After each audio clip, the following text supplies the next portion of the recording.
मानना पड़ेगा, हमारी कनिका पर हल्दी का रंग चढ़ते ही उसकी खूबसूरती में चार चांद लग गए। सुना है तेरा होने वाला ससुराल काफी ज्यादा अमीर है। इतनी सुंदर बहू को तो वो लोग रानियों की तरह रखेंगे। आज कनिका की हल्दी थी। कनिका की सुंदरता की हर कोई तारीफ कर रहा था। कनिका की सुंदरता की वजह से आज उसका रिश्ता शहर के सबसे बड़े परिवारों में से एक परिवार में तय हुआ था। वैसे चाची, मुझे नहीं लगता कि आपको गीता की मेहंदी की रस्म करनी चाहिए। हल्दी की रस्म ही देख लो। हम लोगों ने गीता को इतनी हल्दी लगाई है, लेकिन हल्दी का थोड़ा रंग भी गीता पर नहीं चढ़ा, तो इसके इन काले हाथों पर मेहंदी का रंग भी क्या ही चढ़ेगा। मैंने तो सुना है लड़की का होने वाला ससुर लड़की के बाप का बचपन का बहुत अच्छा दोस्त था, इसलिए उसने अपने एक बेटे का रिश्ता इसके साथ तय कर दिया। किस्मत तो इसकी है, इतनी काली होने के बावजूद भी इतना अच्छा और अमीर ससुराल जब मिल रहा है इसे। अपनी हल्दी मेहंदी की रस्म में आए लोगों से अपने काले रंग के बारे में ऐसी बातें सुन बेचारी गीता को मन ही मन बहुत दुख होता है और वो रोते हुए अपने कमरे में चली जाती है।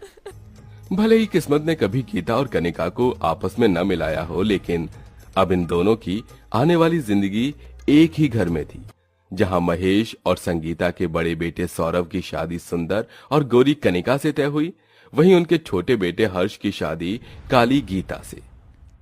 हर्ष बेटा, हम कब से तुझे नीचे रस्म में बुला रहे हैं और तू है कि कमरे में मुंह फुलाकर बैठा हुआ है।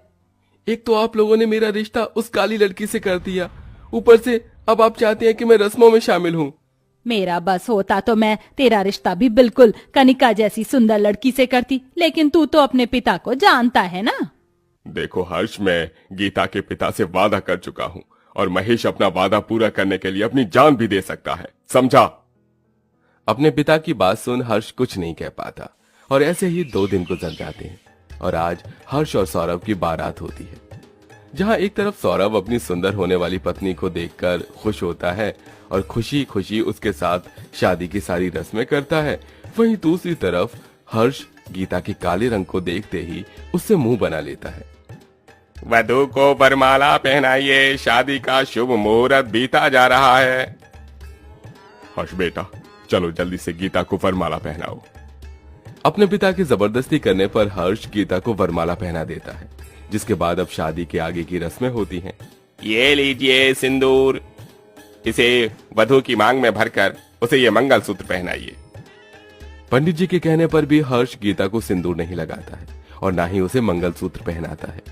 अपने होने वाले पति का ऐसा व्यवहार देखकर गीता भी समझ जाती है कि उसके पति को उसके काले रंग से दिक्कत है, लेकिन बेचारी गीता इस बार भी कुछ नहीं कह पाती और महेश की जबरदस्ती करने पर हर्ष गीता को सिंदूर लगाकर मंगलसूत्र पहना देता है, जिसके बाद दोनों भाइयों की शादी संपन्न होती है और दोनों बहुएं विदा होकर अपनी ससुराल चली जाती हैं, जहां एक गाड़ी में संगीता अपने बड़े बेटे सौरभ और अपनी गोरी बहू के साथ बैठी होती है, तो वहीं दूसरी गाड़ी में महेश अपने छोटे बेटे हर्ष और गीता के साथ बैठा होता है।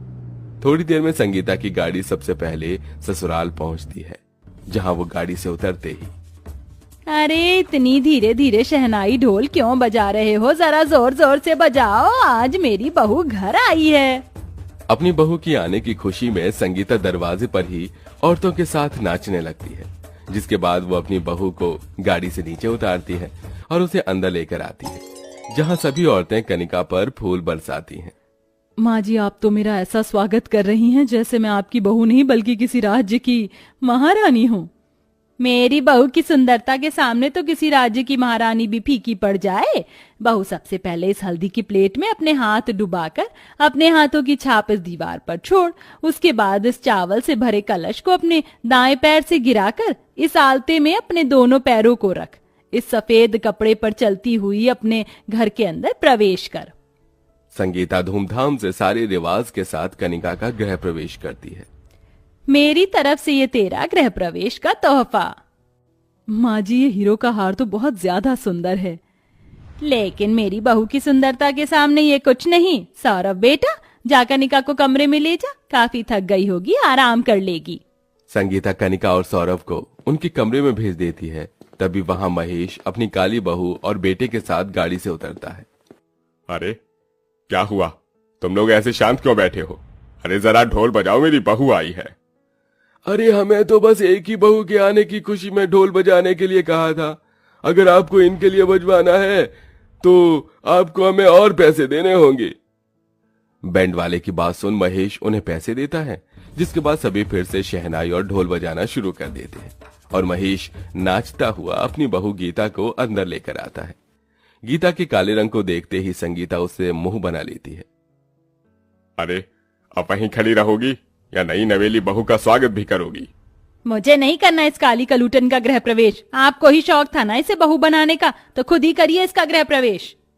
संगीता, तुम ये कैसी बातें कर रही हो? अभी तो तुमने अपनी गोरी बहू का गृह प्रवेश इतनी धूमधाम से करा, उसे तोहफा दिया और नाची भी, और अब अपनी काली बहू के लिए तुम ऐसा कह रही हो?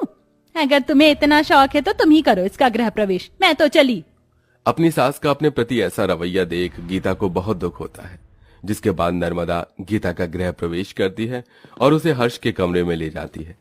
थोड़ी देर बाद हर्ष जैसे ही अपने कमरे में आता है, तुम्हारी हिम्मत कैसे हुई मेरे कमरे में आने की? निकल जाओ मेरे कमरे से। आपके साथ साथ ये मेरा भी तो कमरा है, मैं भला इस कमरे को छोड़कर कहाँ जाऊंगी? ये तेरा नहीं, सिर्फ मेरा कमरा है, समझी? निकल जा मेरे कमरे से। हर्ष गुस्से में गीता को कमरे से बाहर निकाल देता है। सुहागरात के दिन भी गीता को सारी रात अपने कमरे के बाहर ही बितानी पड़ती है। अगले दिन होते ही गीता तैयार होकर भगवान की पूजा पाठ कर अपनी रसोई की रस्म में लग जाती है। जहां गीता तरह तरह के पकवान बनाती है, वहीं कनिका अपनी पहली रसोई की रस्म में सबके लिए मैगी बनाती है। ये क्या कनिका बहू, तूने मैगी बनाई है? माँ जी, मैं मैगी बहुत टेस्टी बनाती हूँ, इसलिए मैंने सोचा मैं आप सबके लिए अपनी पहली रसोई की रस्म में मैगी बनाती हूँ। अरे